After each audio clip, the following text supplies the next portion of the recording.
1969 August 15 Vikram Sarabhai എന്ന ദീർഘദർശി കണ്ട ഒരു സ്വപ്നം.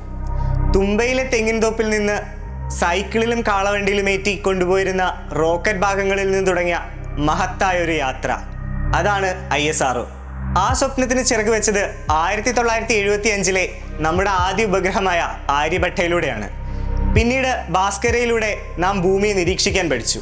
ചെറിയ ബഡ്ജറ്റിൽ ലോകത്തെ ഞെട്ടിച്ച ആദ്യ ശ്രമത്തിൽ ചൊവ്വയെ തൊട്ട മംഗൾയാൻ.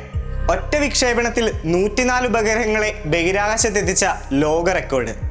ഓരോ ദൗത്യവും ഓരോ ചരിത്രമായിരുന്നു.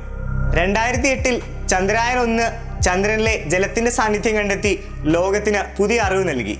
എന്നാൽ 2019 ചന്ദ്രയാൻ 2 ദൗത്യത്തിൽ വിക്രം ലാൻഡറുമായുള്ള ബന്ധം അവസാന നിമിഷം നഷ്ടപ്പെട്ടപ്പോൾ രാജ്യം വിതുമ്പി.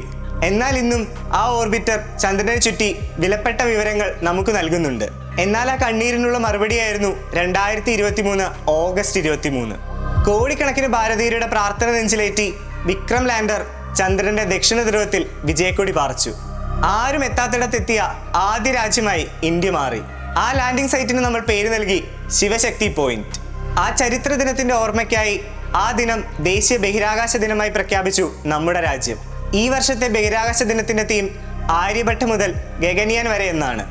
ISRO എന്നത് വെറുമൊരു ഏജൻസിയല്ല, 140 കോടി ജനങ്ങളുടെ ആത്മാഭിമാനമാണ്.